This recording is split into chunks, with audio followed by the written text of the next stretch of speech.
Good afternoon, everyone. Welcome to the third event that the Institute for Latino Studies at the University of Notre Dame has organized in celebration and recognition of Hispanic Heritage Month. I'm Luis Fraga, Professor of Political Science and Director of the Institute for Latino Studies. And on behalf of all of us at the Institute for Latino Studies, all of our 34 affiliated faculty fellows, our staff, our students who are majors and minors, and all of you interested in Latino studies, we greatly appreciate your being here with us. Today, we have the great pleasure of hearing from two of our faculty fellows who have been among the most accomplished of our faculty fellows. Let me introduce them briefly to you. Maricel Moreno is the Reverend John A. O'Brien Associate Professor in the Department of Romance, Languages, and Literatures. Her book, Family Matters, Puerto Rican Women Authors on the Island and the Mainland, was published by the University of Virginia Press. She received the Indiana Governor's Award for Service Learning, the Sheedy Excellence in Teaching Award, and the Reverend William A. Tuhey CSC Award for Social Justice. Professor Moreno's research and teaching focuses on Latina, Latino, Caribbean authors, as well as Afro-Latina, Latino, and U.S. Central American cultural production issues of race, ethnicity, gender, and class.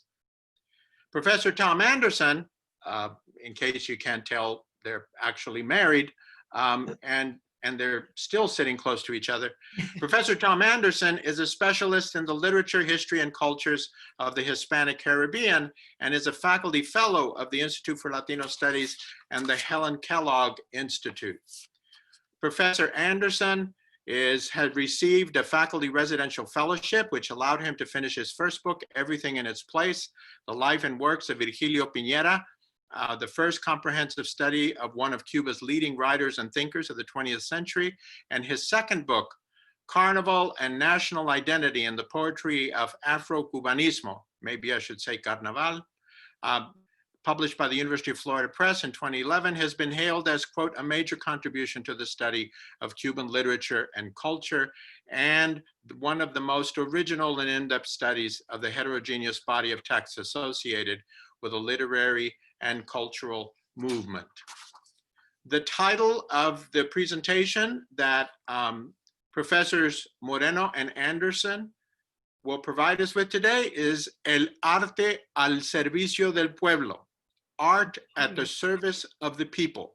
And this is very much related to work that they have both been doing now for a number of years on Puerto Rico and bringing Puerto Rico to enrich the intellectual experiences of everyone in the Notre Dame community. And we're very, very fortunate to be able to have them present to us today. The structure of the presentations will be that each of our guests will speak for about 15 minutes, and then we'll take the rest of the time in questions. Our Associate Director, Paloma Garcia Lopez, will field those questions, use the question answer function if you haven't submitted your questions already to be able to get more questions there. And we want to make sure to have at least half an hour to respond to specific questions that you have. The first speaker will be Professor Anderson, and he will be followed by Professor Moreno. Tom, please. Thank you. Thank you very much, Luis, for the introduction and for everything that you've done for Latino Studies at Notre Dame. As you said, Marisel and I have been involved in the Institute very actively for many years, and it's really a pleasure to be able to speak briefly today about a project that we have actually been working on for many years, actually since about 2012, maybe a little bit before. I'm going to share a screen here. Sorry about that. That actually highlights the work that we've done most recently related to this project. The collection of posters that we've amassed and related materials from Puerto Rico were all produced by an organization called the Division of Community Education in Puerto Rico, more commonly known on the island as the DIVEDCO. And these works were part of a massive education campaign that I'm going to contextualize in the first part of our talk. But I wanted to start by showing the website, because this is kind of the culmination of many years of work, which started probably 2 decades ago or more when we started collecting these materials. And in 2011 and 2012, the Snipe Museum of Art was the first museum to put together an exhibit of these posters and books. And then the museum, the exhibit traveled to California Lutheran University in 2016 and 2017. And again, it traveled to the National Museum of Puerto Rican Art and Culture in Chicago in 2018, 2019. It was actually there for about 16 months. It was scheduled, the exhibit, to travel to Puerto Rico in the spring of 2020.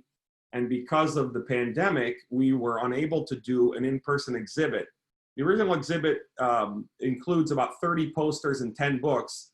And if you go to the website, which we'll share the address with you later in the talk, you can see all of the posters that were in the original exhibit. But the online version gave us a really unique opportunity to expand from 32 posters and 10 books to almost 200 posters and 40 books, all of them produced by this entity called, as I said before, the Division of Community Education in Puerto Rico. And I'm going to just continue with the talk then on the more formal aspects, but I wanted to start with the webpage so that you knew that this kind of has all built out of this project that's been ongoing again for many years, and all of the materials that we'll be talking about are available online on the webpage. At expo.divedco.sagrado.edu. So we're very thankful to the Galería de Arte del Sagrado, la Universidad del Sagrado Corazón in Puerto Rico, for having worked with us designing this amazing website that is allowing so many people access to this archive of materials that before, was difficult to access. And another thing I would add about the exhibit itself, and if people after the talk want to go through and kind of look at all the images of the posters and books which come from our collection, there's also links to films and also the entire text of the books, for example, digitalized versions of PDFs of all of the books. So I'm just going to continue on with the talk, just a few minutes about what the DIVEDCO was, and then Maricel's going to focus on some specific works that we think are especially important given the current political, social, and cultural climate.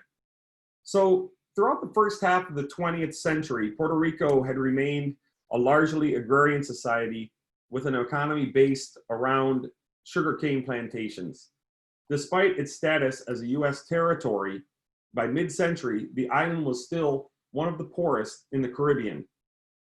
With an eye toward boosting the island's economy and improving living conditions, in the urban areas as well as the underdeveloped interior, Luis Muñoz Marin, who in 1948 had become Puerto Rico's first elected governor. In other words, all of the governors in Puerto Rico before that date were appointed by the U.S. Congress, undertook an ambitious industrialization and modernization campaign known as Operation Bootstrap, or Operación Manos a la Obra in Spanish.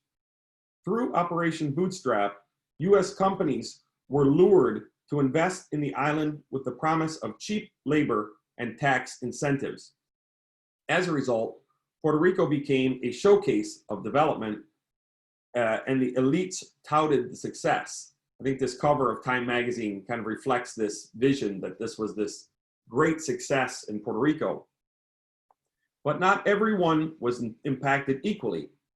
One of the most immediate and profound consequences of Operation Bootstrap was the massive displacement of the rural population to urban areas where poor farmers, who in Puerto Rico are known as jibaros, flocked in search of gainful employment. Most of the jibaros ended up living in wretched slums, like the ones that you can see on your screen right now. The first one is El Fanguito, which is located just west of Old San Juan. Was, of course, exactly, it's not there any longer.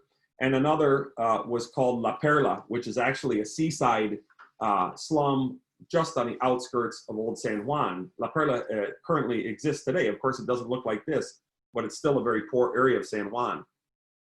So they flocked to these areas that sprouted up on the outskirts of the city. And many of them, after their luck ran out in San Juan or in other urban areas on the island, ended up feeling the need to emigrate to the United States, mainly to places like on the East Coast, the New York City, New Jersey, Philadelphia, but also cities in the Midwest, such as Chicago and Cleveland, searching for work. Many Puerto Ricans saw this transformation of the island's agrarian economy into an industrial one as a threat to the national identity and national character. While Puerto Rico had been Puerto Ricans had been American citizens since the passage of the Jones-Shafroth Act of 1917 and had already experienced decades of American influence on the island, the rapid process of industrialization greatly intensified the Americanization of Puerto Rico at the same time that it fostered mass migration to the continental United States. Governor Muñoz Marin, aware of the spiritual and cultural toll that Operation Bootstrap was having on the island, set out to demonstrate that economic advancement and cultural preservation were not mutually exclusive. To this end, in 1949, Governor Muñoz Marin signed and put into effect what is known as Law 372, which, among other things, created the Division of Community Education of Puerto Rico, better known as the DIVEDCO. The DIVEDCO's charge to educate the people through art, film, and literature had been partly inspired by the Federal Art Project, the visual arts arm of the Works Progress Administration, which was the largest of the New Deal agencies established by President Franklin D. Roosevelt. Eventually, the DIVEDCO's cultural products would be recognized as emblematic of the program that Muñoz Marin called Operación Serenidad, or Operation Serenity, the spiritual and cultural counterpart to Operation Bootstrap. The Division of Community Education's main goal was to educate the Puerto Rican people, especially the undereducated members of the rural population, as a way to facilitate their transition into modernity. The DIVEDCO grouped together some of the most prominent local artists, authors, composers, and filmmakers with the purpose of producing films, posters, and booklets to educate the people about issues such as public health, safety, democracy, literacy, civic participation, civil and human rights, among many other topics. In addition, the DIVEDCO also emphasized the importance of preserving Puerto Rican cultural values and traditions that had been disappearing due to increased U.S. presence in Puerto Rico since the country's invasion of the island during the Spanish-American War in 1898. For decades, the hundreds of posters produced by the DIVEDCO have remained the organization's most widely recognized and valued products, largely because so many of them were designed by the island's best-known and most accomplished graphic artists, such as Lorenzo Omar, Rafael Tufino, Antonio Maldonado, Eduardo Vera Cortés, José Meléndez Contreras, and Isabel Bernal.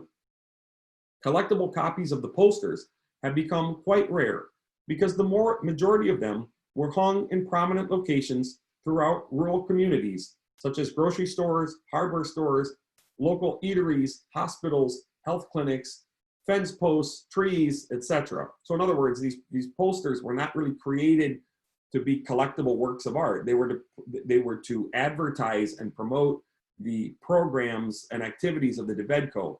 So they were literally plastered with paste all over, and the large majority of the posters have been lost. Though the DIVEDCO's graphic artists drew on a multitude of sources of inspiration for the hundreds of beautiful screen prints that have become the hallmark of the organization, many of the organization's posters were created to promote the films produced by the same entity. The posters typically advertised the date, hour, and location of a particular film screening, and on the given day, a DIVEDCO field worker would arrive at the designated location and, using a megaphone, would announce that an outdoor film screening was about to take place. And the image on the left, of course, depicts a typical scene of a DIVEDCO field worker with his portable equipment and the megaphone you can see off to his, actually to the, in the right side of the image, kind of announcing out into the valley that the film was going to take place. People would head toward the place from all directions where they would get together to talk, to sing, to recite poetry, play instruments, and dance while waiting for the film to commence at nightfall. So these film screenings were first advertised by the posters and then promoted through the field workers of the DIVEDCO, and they became major events in the community. And this happened hundreds and thousands of times throughout the island, because the DIVEDCO produced over 50 films, which were shown over and over and over again throughout the years. Many of the DIVEDCO's films were very popular and were shown multiple times throughout the island, and several of them won international awards. In the case of the most popular films, such as Ignacio and El Puente, which we'll see in just a second images, 2 posters were produced. Given that the DIVEDCO's aim was to educate as many people as possible, the posters had to be striking and attractive and had to summarize through images the main themes of the advertised film. And I'm just going to stop briefly on this slide because you have 2 images of a poster posters announcing the film El Puente, which was from the early 1950s, the film. On the left-hand side, you see kind of a crudely constructed bridge that actually reflects a real bridge in Barrio Botijas, which you can see in the image on the top right. And then when the film was shown again 15 years later in the 60s, a new poster was put together by Eduardo Vera Cortés, which shows a much more modern type of construction that really reflects the process of industrialization that Puerto Rico had gone through. As a matter of fact, the bridge in the original film was actually put together by a chassis from an automobile. In addition to producing over 50 films that ranged from 10 to 90 minutes in length and treated a wide variety of topics, the DIVEDCO also promoted reading and study groups through the production and distribution of over 40 books, most of which were part of the series titled Libros para el Pueblo, or Books for the People. Many of these books, which were written and produced under the directorship of René Marquez and a group of young authors who would later become canonical figures in Puerto Rican literature, were conceived as companion pieces to the DIVEDCO's films, while others ended up serving as inspiration for future DIVEDCO cinematic productions. Hundreds of thousands of copies of the Libros para el Pueblo were distributed free of charge to all corners of the island by the division's field workers, who often facilitated group discussions with an eye towards fostering open and honest communication about a given community's most pressing issues. The democratizing spirit that the DIVEDCO promoted was most concretely reflected in the implementation of the emblematic Círculo Democrático, or democratic circle, in which members of a community, including men, women, and children, would sit in the form of a circle and in the open air, away from the restrictive atmospheres associated with houses of local bosses, town halls, and other government buildings. The Libros para el Pueblo were copiously illustrated by DIVEDCO's graphic artists, were written in simple language, and contained stories, poems, essays, and other short texts with clear, direct messages that could be understood by audiences of all ages and educational levels. Many books contained a brief introduction that explained the nature and purpose of the readings and pointed out the lessons that they aimed to teach. Some books even included brief quizzes at the end that were meant to help readers and group discussion leaders synthesize the information contained in the book. So in short, the DIVEDCO's production, carefully planned production and distribution of posters, books, and films to Puerto Rico's rural and undereducated public was the key component of a 40-year public education campaign through which the island's government was able to foster not only community spirit and self-reliance, but also a sense of self-worth and national pride. And now I'm going to turn things over to Marisel, who's going to speak about some specific works produced by the DIVEDCO. So as we have mentioned, the DIVEDCO addressed many themes. Due to time constraints, of course, we're going to focus just on a few posters and films and books that address three themes that remain urgent to this day, and that is migration, racism, and women's rights. So we're going to begin with the book Emigración. Many of the works offer advice, direct or indirect, to Puerto Ricans who were thinking of migrating to the continental US. And in many cases, like generally speaking, in terms of the libros, the books for the people, in many cases, this would emphasize racism and discrimination that they would be facing, not only in the South, but also in the North, like New York, Chicago, Philadelphia, and other cities where they were congregating during the civil rights movement.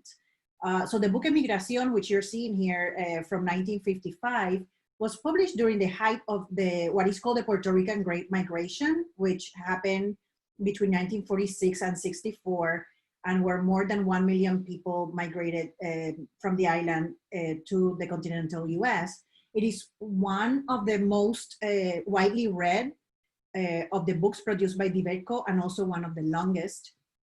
And it contains a lot of information regarding cultural differences, work opportunities, the cold weather, racial prejudices, etc. And it also contains several warnings about the dangers that Puerto Ricans could face if they decided to migrate without planning carefully. So for example, there is a moment in the text where the narrator talks, a little bit about winter and says, and I quote, "During the change of seasons, pneumonia and bronchitis are frequent and dangerous." End of quote, adding that the truth is that in such weather, some people die from cold. So, just imagine if you are a poor person, right? Having to make this decision of whether or not to leave Puerto Rico, right? And go to the mainland. The book certainly stresses the need to be equipped with the right materials, buying the right kind of gloves and coats, hats, etc., in order to be able to survive. Another interesting aspect about this book is regarding housing conditions. And I want to quote here, it says, "It's not easy to find an apartment. The problem of housing in New York is worse for Puerto Ricans, because Puerto Ricans are poor."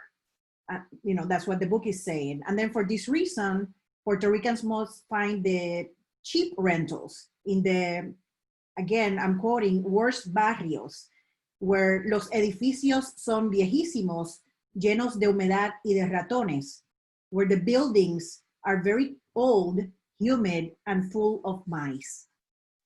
So certainly not too inviting, right? But certainly touches also on the reality, right? That the conditions that Puerto Ricans were faced in the big cities like New York were very poor conditions. So it concludes the section saying that there are some cosas buenas, good things about the US, but mostly it emphasizes the poverty, the misery, the discomforts, annoyances, dangers, and disadvantages. So for this reason, it's good to know this in order to avoid suffering unnecessary disappointments. And all of these translations are mine. Obviously, the book is written in Spanish, so hopefully I'm trying to convey as best as possible the spirit of the book. What we must keep in mind, however, is that DIVEDCO was designed as an ideological instrument to support Operation Bootstrap, which was about modernizing Puerto Rico, but also a side of it was to push migration. Because the Puerto Rican government believed that the island was overpopulated, right? So you can see the tension there between the government pushing migration on the one hand, and then this book, Emigración, right? Warning people and almost scaring people regarding the conditions that they would be facing. So it's interesting, right? To think of, what critic Marsh Kennerly has said, that the implicit message of the book, Emigración, ends up being don't migrate, basically. So Emigración was not the only published work during the height of the Puerto Rican Great Migration. I'm sorry, it was not only published during the height of Puerto Rican Great Migration, but also during the height of the Civil Rights Movement. And we want to talk a little bit about that. So with this context in mind, Emigración emphasizes the deep racism of US society, and the authors urge Puerto Ricans to think of what this could mean for them. So in a section titled, What is Racism? Author René Marquez warns that, and I quote, what happens to Blacks in the United States could also happen to Puerto Ricans that emigrate to the mainland. Prejudiced people can start to develop a negative opinion about Puerto Ricans. Why? Because they judge all Puerto Ricans by the metidas de patas, that is mistakes, right, of a few Puerto Ricans, end of quote. And it's really interesting to think of this awareness, right, about the stereotypes that were circulating about Puerto Ricans. This book is from '55. The Broadway musical West Side Story opened in 1957, and then the film adaptation in '61. So it's all around the same time. And of course, West Side Story became a powerful instrument that really cemented negative stereotypes about Puerto Ricans in the United States. So it's just interesting to see the awareness on the side of Puerto Ricans on the island about the prejudices and stereotypes that were emerging in the continental US about them. So as you can notice here in this image, there are some words underneath that say, you know, no Puerto Ricans allowed, and with a finger pointing at the group. So it's somewhat accusatory, right? So in addition to explicit warnings about US prejudice towards Puerto Ricans, the book warns the latter to avoid adopting the same prejudices. For example, and I quote, "There's nothing more terrible than seeing a Puerto Rican infected with the prejudices from the United States. That kind of Puerto Rican begins by attacking Black Americans and ends up attacking his own Puerto Rican brothers. That type of Boricua betrays his own and ends up denying that he is Puerto Rican. That type of Boricua, Americanized, is one of the worst enemies of Puerto Ricans." And again, you can see the contradiction here, right? I mean, it's criticizing Puerto Ricans who become Americanized at the same time that the government project of Operation Bootstrap was trying to Americanize Puerto Rico at the same time, economically speaking. So here also in this quote that I shared with you, the idea of infection is interesting because it suggests also the pathologization of racism as an illness that is situated in the continental US, but absent from Puerto Rico, which of course could not be further from the truth. Other problematic declarations by the author in this book, as scholar Marsh Kennerly has pointed out, include, and I quote, "The fact that the abolition of slavery was achieved by peaceful means, without violence, without fighting, is one of the reasons why resentment and prejudice didn't emerge. That's why in Puerto Rico, prejudice against Blacks does not exist like it does in the United States." Of course, the glorification of the struggle for the abolition of slavery in Puerto Rico as passive, quote unquote, in contrast to what happened in the US, again, could not be further from the truth. These words erase the suffering and violence endured, not only in that process of abolition by those, you know, participating in it, but also by Afro-Puerto Ricans, in favor of a mythology of racial harmony that continues to predominate to this day in Puerto Rican society. Turning now to the film El Resplandor from '62, this is a film that actually contradicts the idea that slavery in Puerto Rico was achieved by pacific means. The movie tells the story of a slave rebellion in a sugar plantation in the days preceding the abolition on March 22nd, 1873. The poster by Eduardo Vera Cortés features the image of a recently emancipated man. The four white doves and the broken chain evoke the central themes of freedom and peace. However, the crestfallen figure of the previously enslaved man reflects a certain ambiguity towards his freedom. This makes sense when we consider that freed slaves by law had to work for their owners for 3 more years. Like other works by DIVEDCO, El Resplandor contains ideas that would have resonated with contemporary audiences. On the one hand, many Puerto Ricans in the mid-20th century, including many of the DIVEDCO artists, dreamt of the day that they too would be free from their master, meaning the United States. On the other, the film and the poster came out during the height of the civil rights movement in the US and included veiled warnings to Puerto Ricans who were considering migrating to a nation in which they might become victims of deep-seated prejudice. El Resplandor was one of the most powerful and inspirational films by DIVEDCO, and 5 years later, the book La Esclavitud of 1967 was published as a complement to the film. Once again, the authors emphasized certain ideas present in Emigración. For example, the idea that the abolition of slavery didn't bring war or violence or injustices for Puerto Rican society.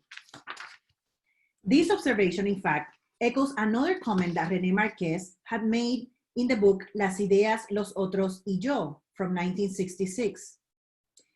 The ideas, others, and I, right? In it, Marquez states, and I quote, "The abolition of slavery in the US resulted in a long, bloody, and cruel civil war that in a certain way continues not only in southern and northern states, but also in Congress and the Supreme Court." End of quote. To emphasize that last point, Marquez translates Langston Hughes' poem, Song for a Dark Girl. And Tom's gonna read that. So I'm going to read this poem, and it's very interesting because this poem by Langston Hughes was actually published first in 1927, but in the book by the DIVEDCO, there's no date given for it. And René Marquez's translation, I'm going to read the poem in English, but of course you can look at the illustration while I read. Way down south in Dixie, break the heart of me. They hung my black young lover to a crossroads tree. Way down south in Dixie, bruised body high in air, I asked the white Lord Jesus, what was the use of prayer? Way down south in Dixie, break the heart of me. Love is a naked shadow on a gnarled and naked tree. So interestingly, the original poem that Tom just read was published in 1927, while the version in the DIVEDCO book does not have a date, which could evoke, contemporary violence against Black people in the U.S. So again, it is interpreted as a warning, of course, to Puerto Ricans. So as you can see, the illustration that accompanies the poem shows a Black woman on her knees crying while her partner, surrounded by 5 members of the KKK, hangs from a tree. The image captures the irony of how in the 20th century, Black citizens in a country that sees itself as a standard bearer of democracy don't enjoy the basic rights of safety, freedom, and life. And I'm realizing we are kind of towards the end of our time. So I'm gonna skip a section and move on to quickly address the book La Mujer y sus Derechos from 1957. And in the chapter titled Feminism in Puerto Rico, René Marquez, again, the intellectual architect of the Libros para el Pueblo, says, and I quote, "Here, like in other countries, the woman's struggle hasn't been easy. Here also there were prejudices and misunderstanding from man." So notice the use of the past tense there. "And there was fear and shyness from the part of women. Like other times when there's been struggle to give greater liberties to groups or nations, some individuals oppose these because they're afraid of freedom." End of quote. So I want to talk about the film Modesta briefly. which is based on the short story La Rebelión de Modesta by Domingo Silas Ortiz. And this is the story that inspired the film, Modesta from 1955. And it's considered one of DIVEDCO's most popular films, and thousands of people across the island watched it. It also won the Venice Festival in 1956. And the main theme of this film is domestic violence. There's a very powerful scene where Modesta grabbed a piece of firewood, and without thinking it over, she gave her husband a blow on the head. And I'm translating there, sorry. I forgot to mention, quote unquote, after he tried to grab her by her hair. And what we see here is that Modesta decides to, stand up for herself and actually goes to other women in the area, and they form the first women's association in that part of the world, according to the narrator. And they come up with a list of demands for husbands, including that the husbands don't have the right to hit their wives, that the husbands have to help caring for their babies, and that included changing diapers and washing them, and that husbands also had to do chores 3 times a week in the house, like sweeping, doing dishes, etc. And if they did not go along with their demands, that the women then would go on a general strike. I invite everyone to watch this film. It can be a little funny at times, but it is dealing with a lot of very serious themes. And it's certainly, the issue of domestic violence is something that continues to be relevant in Puerto Rico. As a matter of fact, Puerto Rico is facing one of its most severe and deadly crises of violence against women as we speak. So the topic continues to be relevant. So in conclusion? Yeah, I would just wrap up briefly, and I'd rather just save time for the questions, so I'm going to keep it really brief.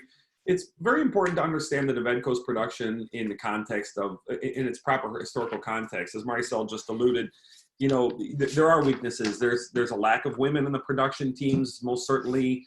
Some of the films, or most of the films, have kind of a paternalistic tone.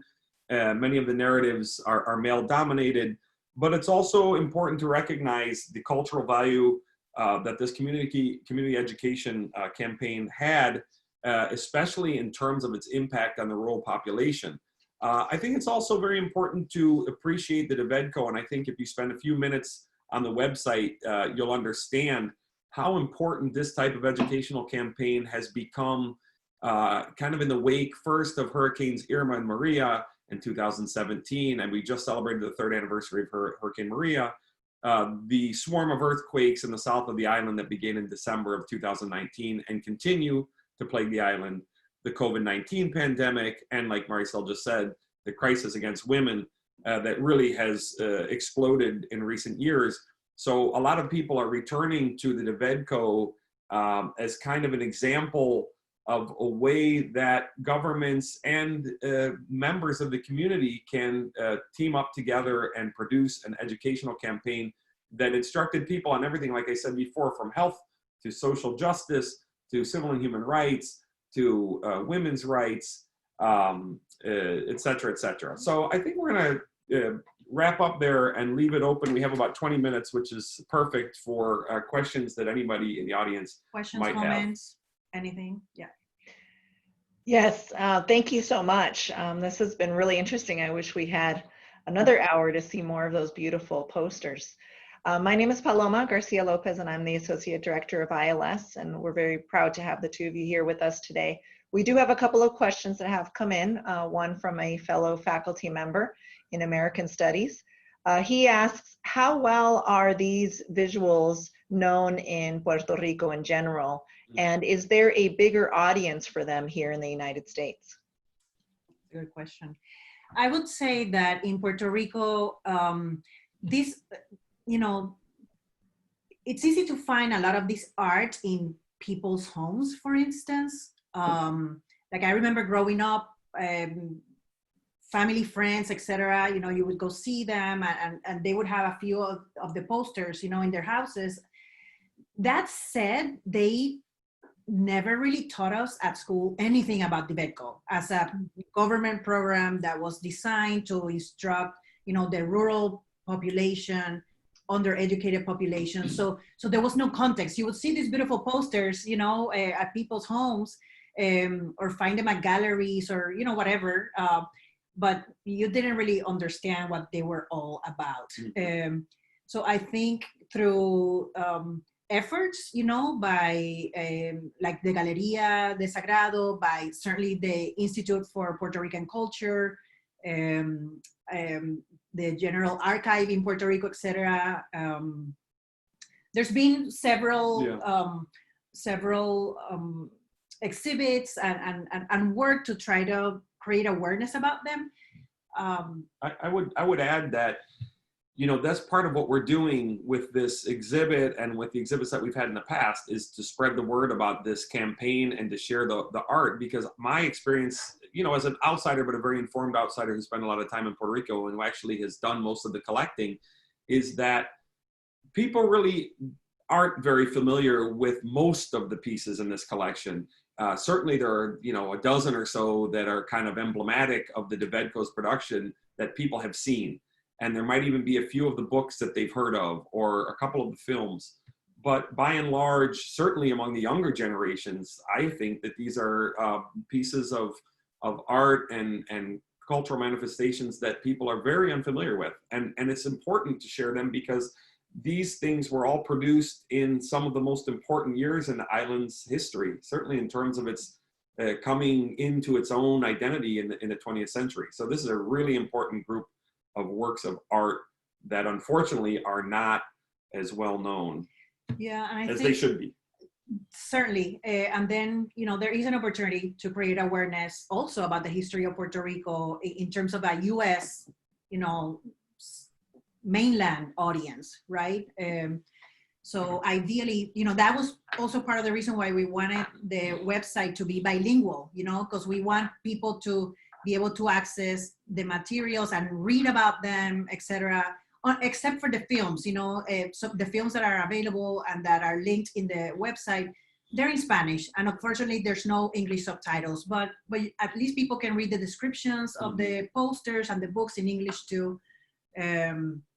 So hopefully, you know, this is just another window into creating more awareness about Puerto Rico and the role of the U.S. on the island and the connection with that migration that was equally a push from the local government as well as a pull from the, you know, federal government to attract, you know, Puerto Rican workers to the U.S.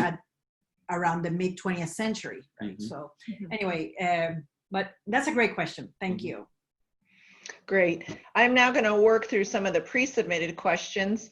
One person asked, in light of today's political climate, would you suggest a similar program be implemented into mainland United States to initiate social change from an elementary education standpoint?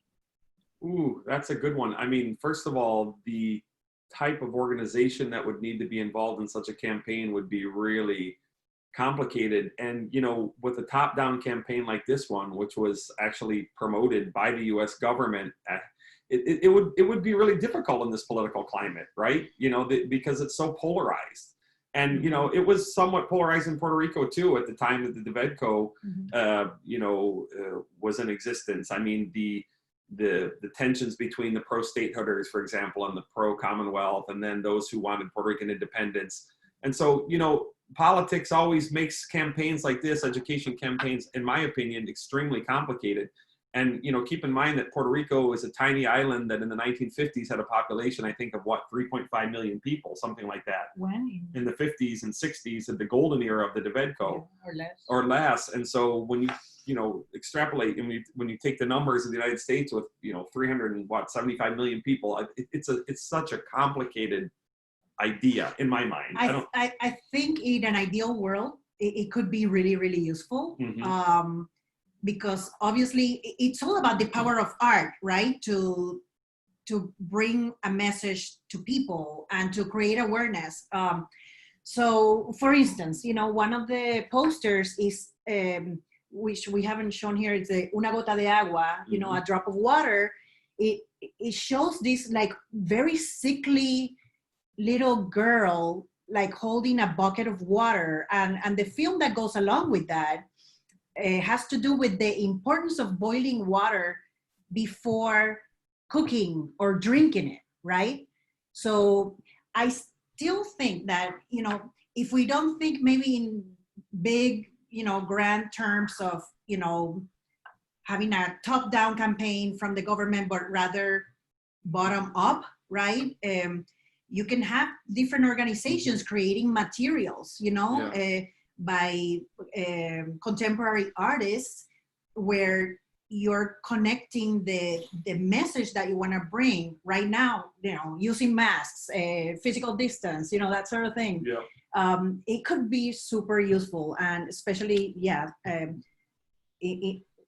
in addition, you know, not just at the elementary school level, which would be amazing, but even throughout, you know, through adulthood. So I think there are ways, but just minor, more localized efforts. I think that's what I think about, you know. I'm like, I wish people would just start doing something like this, you know, at a local level to try to, you know, promote change. Well, in this particular example is really good, de una gota de agua, the drop of water, because, you know, this is something that in the wake of Hurricane Maria, once again became really pertinent, because, you know, ignorance about drinking water is not something that just affects the poor and the undereducated. Oftentimes people don't realize how dangerous it is to drink water from certain sources. And this film is very brief, but there's this incredible moment where the microscope focuses in on a drop of water, and you can see all these living organisms swimming around in it. And you can imagine, you know, and a campaign like this could certainly be done over the internet very easily. I mean, people could make videos like this with their iPhones. So, and there are organizations that they're putting together campaigns like this. What I think makes this such an incredibly unique campaign, especially in terms of the posters, is the incredibly high quality of the art that was involved. And every single one of the posters that was produced by the DIVEDCO was done through the silkscreen process. They're all hand printed on a silkscreen press. So if a poster has multiple colors, each color had to be put by hand individually. And we're talking tens and tens of thousands. I'm just going to pull up an example of a really colorful poster. I mean, this one, for example, a Christmas poster from 1971. You know, tens of thousands of copies of these posters would have been made, and they were all done by hand. It's really incredible. The amount of work and craftsmanship that went into these materials is truly exceptional. And that it actually collected together like the best graphic artists of Puerto Rico at that point in time. And it was a campaign that lasted several decades. So it's just like, so this is an incredible archive, not only, you know, the works produced by DIVEDCO is what I mean in general, you know, not only in terms of the quality of the art, but also in terms of the window they provide into this very transformational moment or period of Puerto Rican history, where the society was moving from an agriculture-based economy and rural population to modernization and urbanization, right? So it captures that very, you know, key moment in our history.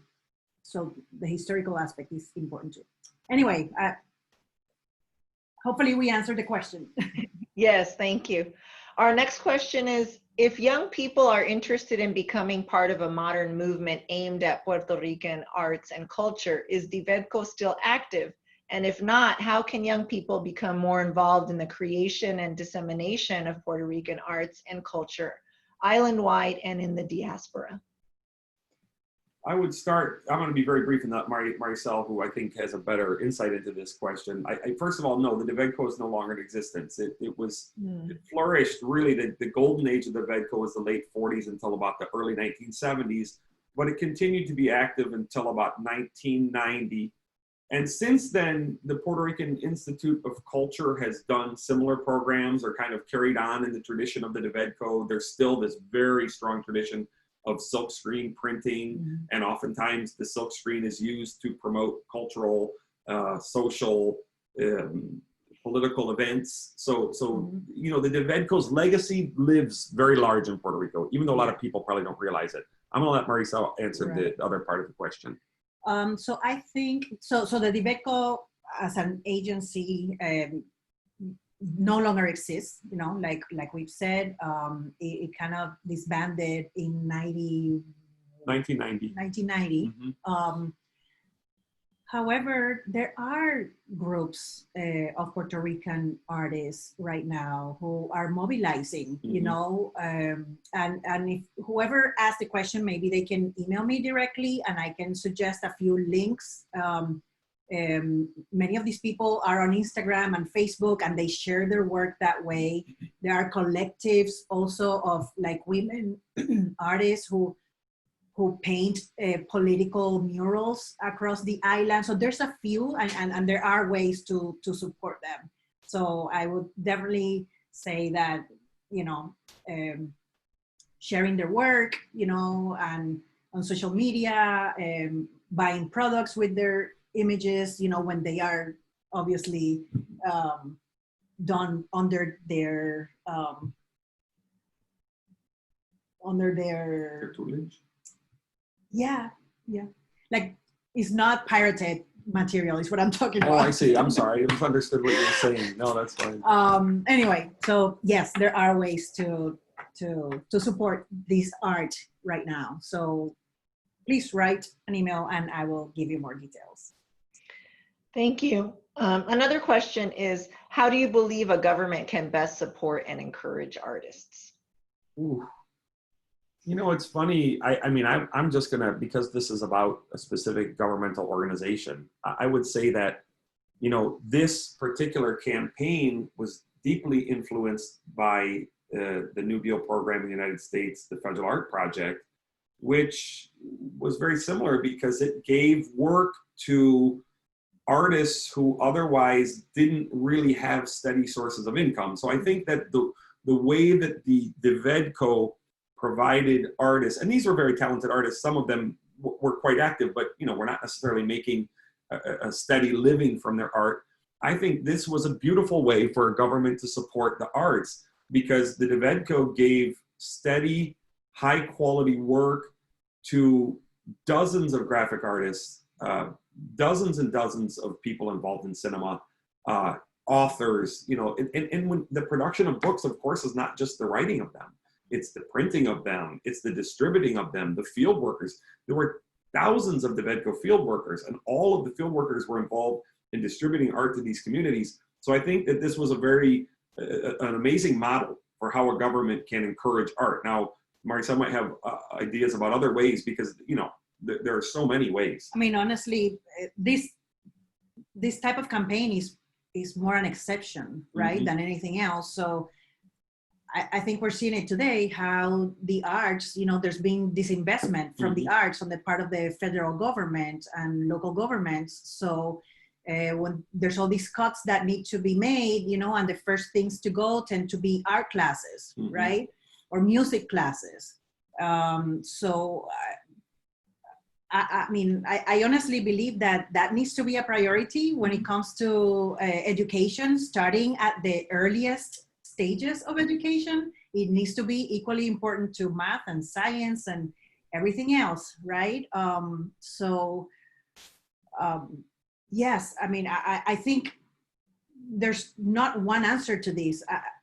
It just depends on, are we gonna prioritize the arts in the children's education or not, you know? And that's the big struggle that we're in right now. I mean, we've been in that for a long time, but it's getting more intense recently. Right? One thing I would add, if I could, we just have a couple of minutes, but I think it's really important to stress that, you know, the reason we called this whole project, and it's kind of had this name for years now, is Art at the Service of the People, is because despite the fact that this did come from the top down, this was a government program, you know, in many ways, this really was using art to serve the people's needs and to help the people come together as a community. And one of the programs that the DIVEDCO had was these organization of, these traditional Christmas celebrations that they put together every year at the Christmas season. And for 40 years, they would produce these posters